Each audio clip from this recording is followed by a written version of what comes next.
إن الحمد لله نحمده ونستعينه ونستغفره ونعوذ بالله من شرور أنفسنا ومن سيئات أعمالنا من يهده الله فلا مضل له ومن يضلل فلا هادي له وأشهد أن لا إله إلا الله وأشهد أن محمدا عبده ورسوله قال الله تبارك وتعالى في كلامه المجيد والفرقان الحميد أعوذ بالله من الشيطان الرجيم بسم الله الرحمن الرحيم ذلك الكتاب لا ريب فيه عن علي بن أبي طالب رضي الله تعالى عنه قال قال رسول الله صلى الله عليه وسلم في حديث طويل وفي آخره قال من قال به صدق ومن عمل به أجر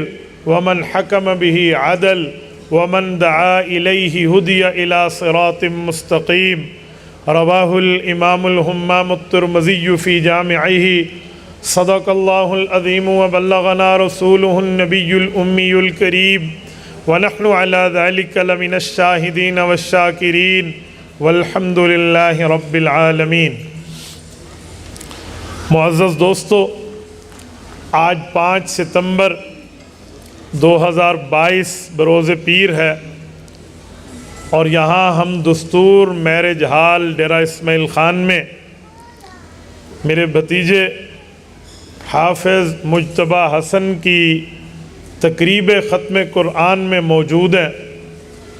میں اس عظیم موقع پر حافظ صاحب کو، ان کے والدین کو مبارکباد کا مستحق سمجھتا ہوں، اور جن اساتذہ کرام نے انہیں پڑھایا ہے وہ بھی مبارکباد کے مستحق ہیں۔ جس محفل میں ہم جمع ہیں، یہ آج سے تقریباً 1.5 ماہ 2 ماہ پہلے ہم نے یہ دن طے کیا تھا۔ رب کریم ہمارے بھائی عمر سلطان صاحب کو جزائے خیر عطا فرمائے، انہوں نے مجھ ناکارہ پر یہ کرم کیا کہ مجھے وقت طے کرنے میں آسانی ہوئی، ایک لمبا وقت مجھے دیا، اور میرا اس خاندان سے تعلق صرف نہیں ہے، یہ خاندان اور ان کے بزرگوار میں ان کا احسان مند ہوں، وہ میرے محسن ہیں۔ رب کریم ان کے والد مکرم اور ہمارے استاذ مکرم جناب عظیم مجاہد صاحب کی قبر پہ کروڑوں اربوں رحمتیں نازل فرمائے۔ یہ انہی کا فیض ہے۔ اللہ جانتا ہے کہ انہوں نے ہمیں انگلی پکڑ کے چلنا سکھایا ہے۔ میں نے جتنا عظمت صحابہ اور عظمت اہل بیت پر ان سے پڑھا ہے، شاید بعد میں کسی استاد سے پڑھا ہو۔ اور میرے دائیں بائیں ہمارے شیخین مکرمین ڈیرہ اسماعیل خان، شیخ الحدیث والتفسیر حضرت مولانا سراج الدین نور اللہ مرکزہ، شیخ الحدیث والتفسیر حضرت مولانا علاء الدین نور اللہ مرکزہ، ان کے صاحبزادگان موجود ہیں۔ یہ حضرات اس بات کے عینی شاہد ہیں کہ عظیم مجاہد صاحب کو رب نے کیسی ذات دے کر پیدا کیا ہے۔ رب کریم اس بات پہ گواہ ہے کہ اس شخص نے اپنی زندگی باوجود کہ غربت میں، لیکن اس غیرت مندی کی ترتیب پہ گزاری ہے جس زندگی پر زندگی کو بھی رشک آتا۔ دلائل کی دنیا میں گفتگو کرنا میں نے بنیادی طور پہ بچپن میں ان سے سیکھا ہے۔ وہ اس انداز میں بات فرماتے تھے، ایسی آسان لہجے میں بات ذہن میں ڈالتے، رب کریم جانتا ہے کہ جیسے آپ پکا پکایا نوالا کسی کے منہ میں ڈال دیں۔ اے کاش آج وہ یہاں ہوتے تو ان کا دل باغ باغ ہو چکا ہوتا۔ آج ان کے پوتے نے قرآن کریم پڑھا ہے تو ہم ایصال ثواب کے قائل ہیں۔ میں اس بات پہ یقیناً فخر محسوس کرتا ہوں کہ اس کا ثواب ان کے دادا جان کو قبر مبارک میں مل رہا ہوگا۔ رب کریم ان کی تربت اقدس پہ کروڑوں اربوں رحمتیں نازل فرمائے۔ باوجود کہ اسکول کی تعلیم ان کی نہیں تھی، لیکن الحمدللہ جب دلائل میں دینی معاملے میں بات کرتے تو کیا صحیح بخاری اور کیا صحیح مسلم، یقین مانیے، یعنی کسی اور مذہب پر بات کرنا ہو تو ان کے حوالہ جات بھی ازبر ہوتے اور گفتگو اس انداز کی کرتے جیسے بات کرنے کا حق ہو۔ مجھے یاد ہے حضرت نے ایک واقعہ سنایا، بھائی عمر اس وقت ان کے ساتھ تھے، وہ یہ بجلی کی وائرنگ پر جو پٹی بنتی ہے اس کے بیچنے کے لیے کسی جگہ گئے، وہ یہی کام کرتے تھے۔ تو دکان پہ ٹھہرا ایک وہ شخص جس کے دل میں صحابہ کو بغض تھا، اس نے سوال کیا کہ عظیم مجاہد، آپ لوگوں کی اذان جو ہے نا یہ عمر فاروق رضی اللہ عنہ نے بڑھا دی ہے۔ انہوں نے سوال کیا کون سا لفظ بڑھایا ہے؟ اس نے کہا جی الصلاۃ خیر من النوم، یہ رسول اللہ سے ثابت نہیں ہے، یہ عمر فاروق رضی اللہ عنہ نے اس میں داخل کیا ہے، اور تم لوگوں نے الصلاۃ خیر من النوم کے نعرے لگانا شروع کر دیے۔ شاید مجھ جیسے کسی کے سامنے بات ہوتی نا تو میں ابو داؤد پیش کرتا کہ یہ رسول اللہ سے ثابت ہے، میں کوئی اور روایت پیش کرتا، وہ اس طرف نہیں گئے۔ انہوں نے ایک ہی جملہ بولا، فرمایا شاہ جی یہ کوئی چھوڑ دے پچھو بھائی بانگ پوری ہے۔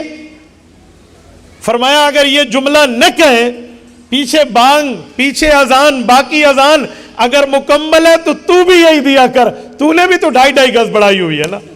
یقین مانے ایسے چپ لگی جیسے چپ لگنے کا حق ہے، یعنی اس انداز میں بات کرنا رب کریم نے اس شخص کو دیا تھا۔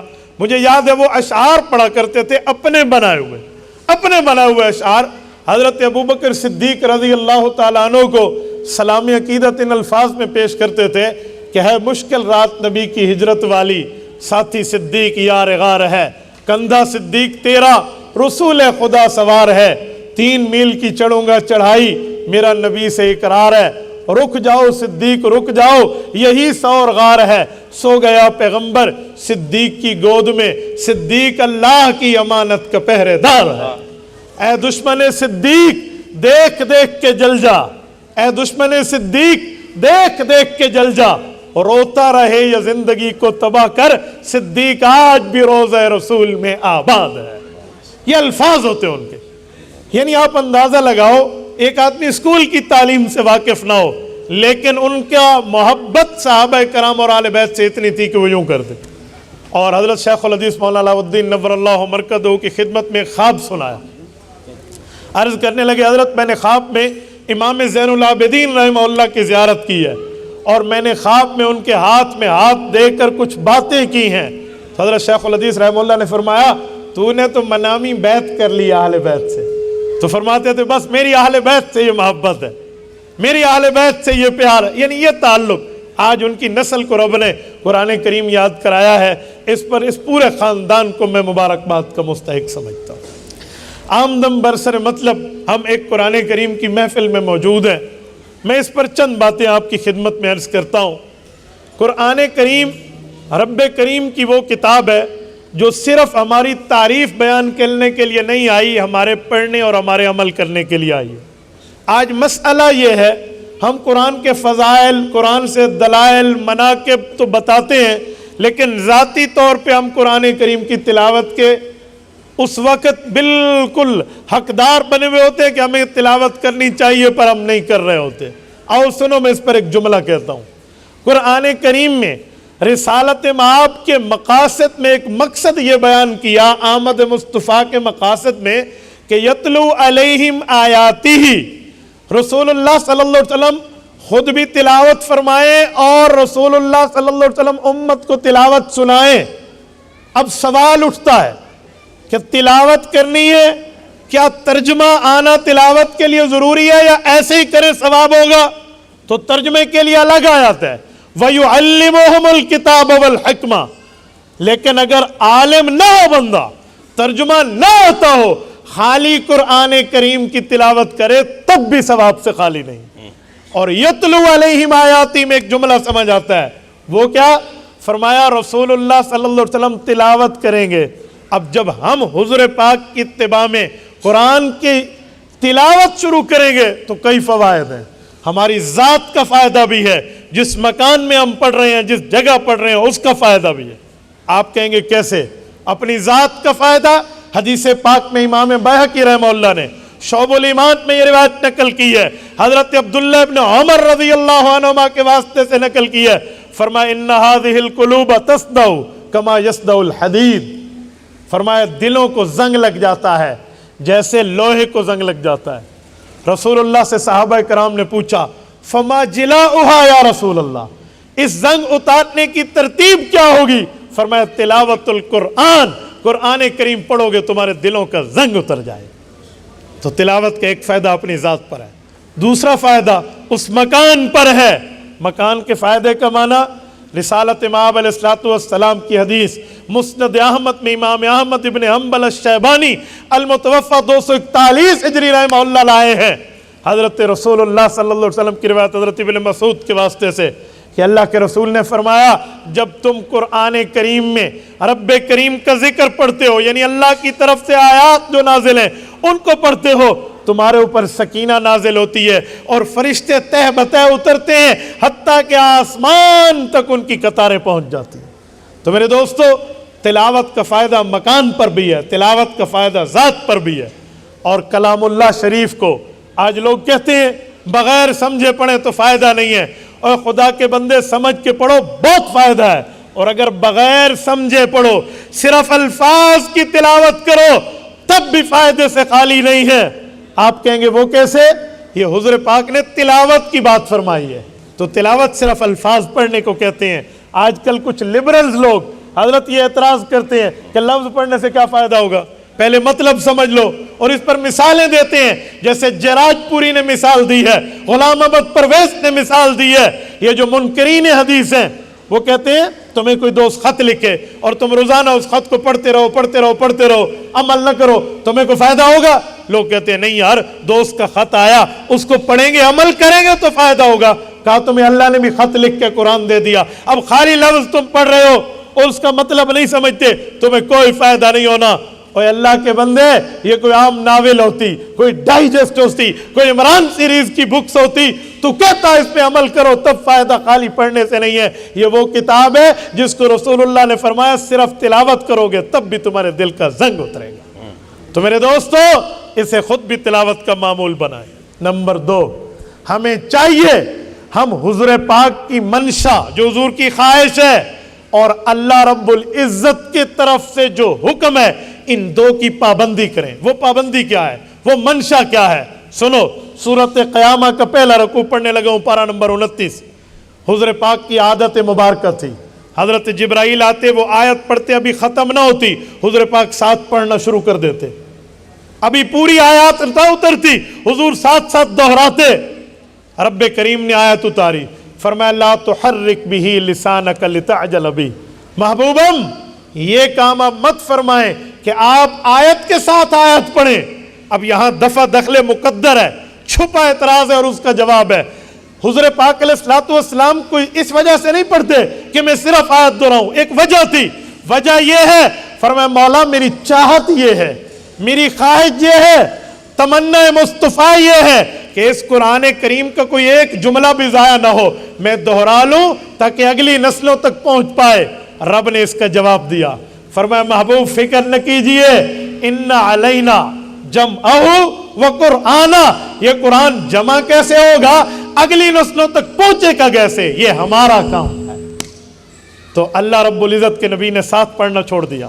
جب حضرت جبرائیل چلے جاتے پھر پڑھ کے سنا دیتے، صحابہ کرام لکھ لیتے.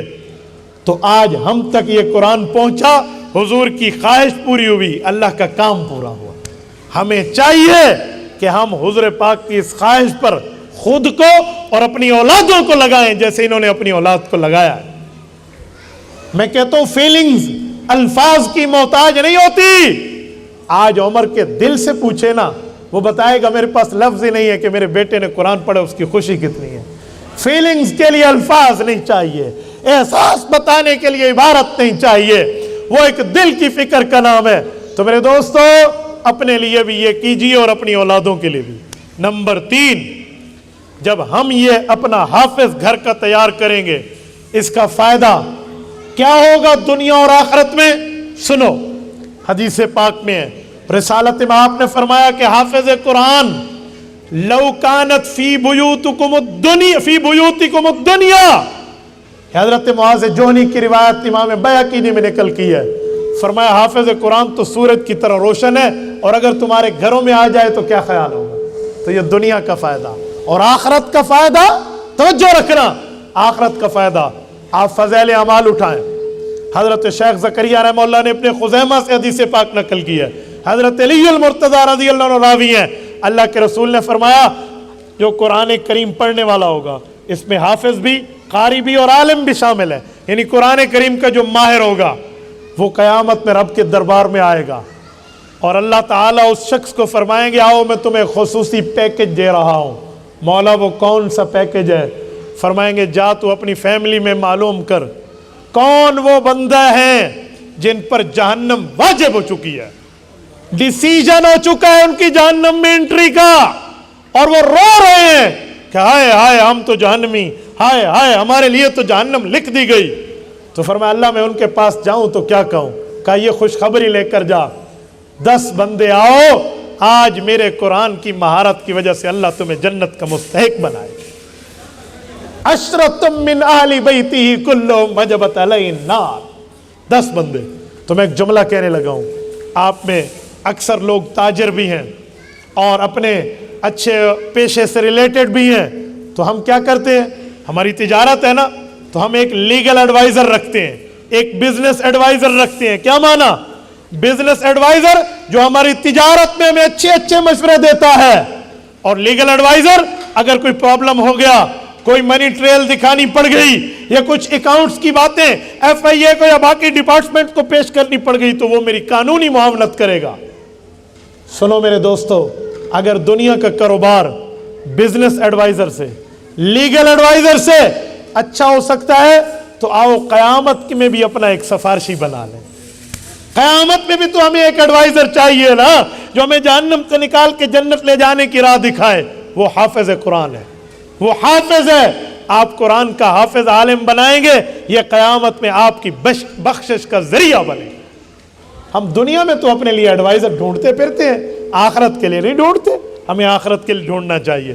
اور ایک جملہ میں مزید اسی بات پہ کہنے لگا ہوں، یہ جو آخرت کا شفیع ہے نا، یہ قیامت پہ سفارش کرے گا، اور آپ کو پتہ ہے سفارشیں کہیں قبول ہوتی ہیں اور کہیں قبول نہیں ہوتی۔ جہاں سفارش قبول نہیں ہوتی وہ جج کی عدالت ہے، اور جہاں سفارش قبول ہوتی ہے وہ مالک کی عدالت ہے۔ رب نے یہ نہیں فرمایا کہ میں قیامت میں جج بن کے فیصلہ کروں گا، اللہ نے فرمایا قاضی یوم الدین، جی نہیں، مالک یوم الدین، میں قیامت میں مالک بن کے فیصلہ کروں گا۔ جج کانسٹیٹیوشن آف دا کنٹری، ملک کے آئین کا پابند ہوتا ہے، وہ سفارش پر رعایت نہیں دے سکتا۔ اقراری مجرم کو اگر کوئی اقرار کر کے کہہ دیجیے مجھ سے مرڈر ہوا ہے، قتل ہو گیا، لیکن بھول کے ہوا ہے، جج چھوڑ دے گا؟ چھوڑ دینے کا اس کے پاس اختیار ہی نہیں ہے۔ وہ قاضی ہے، وہ کہے گا میں اس کانسٹیٹیوشن کا پابند ہوں۔ لیکن اگر مالک آ جائے، یعنی والد آ جائے جو وارث ہے، وہ معاف کر دے تو مسئلہ ٹھیک ہو جائے گا۔ رب نے فرمایا لوگو مالک یوم الدین، میں قیامت میں قاضی نہیں، مالک بن کے فیصلہ کر رہا ہوں، جسے چاہوں گا رہا کر دوں گا۔ تو رہائی میں تو سفارش چاہیے۔ جیسے آج اگر کسی کو پھانسی ہو جائے، اعلیٰ عدلیہ پھانسی بھی دے دے، supreme court of the Pakistan سب سے بڑی عدالت، تو وہاں ریویو پٹیشن بھی اگر بندے کی رد ہو جائے، نظر ثانی کی اپیل، تو پھر صدر کے پاس معاملہ جاتا ہے۔ کیوں؟ صدر کے پاس کانسٹیٹیوشنلی یہ اختیار ہے کہ وہ چاہے تو سزا معاف کر دے۔ پھر صدر کے پاس لوگ جانے کے لیے کیا کرتے ہیں؟ واسطے ڈھونڈتے ہیں، کنٹیکٹ ڈھونڈتے ہیں، وسیلہ بناؤ، ایک بندے کو لو جو سفارش کرے، صدر تک پہنچائے۔ سنو جب اسے گھر سے اٹھاتے ہیں، اس سفارشی کے لیے گاڑی کا بندوبست کرتے ہیں، اس کی گاڑی میں پیٹرول بھی ہم ڈالیں گے، اور اس کو راستے میں اچھے ہوٹل سے کھانا بھی کھلائیں گے۔ وہ ادھر جا کر 2 جملے بولے گا، ہمارا کام ہو جائے گا، واپسی میں اسے گھر ڈراپ کریں گے، اس کی جیب بھی گرم کریں گے، اس کو کوئی برا نہیں کہتا۔ اور بھائی یہ لوگ تو ہمارے آخرت کے سفارشی ہے، اور دنیا کے سفارشی پہ ہم جان مال وقت لگاتے ہیں۔ ہمیں چاہیے جیسے دنیا کی سفارش پر ہم اچھائی کر رہے ہیں، ہم آخرت کے شفیعوں کی بھی ایسے قدر کریں۔ میں کوئی ڈونیشن کی آپ کو اپیل نہیں کر رہا، لیکن ایک غیرت کے دروازے پہ ناک کر رہا ہوں، دستک دے رہا ہوں کہ دوستو آخرت کے معاملات میں بھی ہمیں ایسے افراد تیار کرنے چاہیے جو ہماری آخرت میں ہمارے لیے نجات دہندہ ہوں۔ میں ایک بات کر رہا ہوں، سنیے، یہ جتنے علماء کرام یہاں بیٹھے ہیں، ان کے والدین بھی تو دنیا میں اپنے ساتھ پیٹ لے کر آئے تھے، انہیں بھی تو اولاد کمانے والی چاہیے تھی، وہ چاہتے تو 100% دنیا میں ڈالتے، انہوں نے دین بھی پڑھایا ہے۔ دین اعلان ہو رہا ہے، علماء آئے ہیں، ہمارا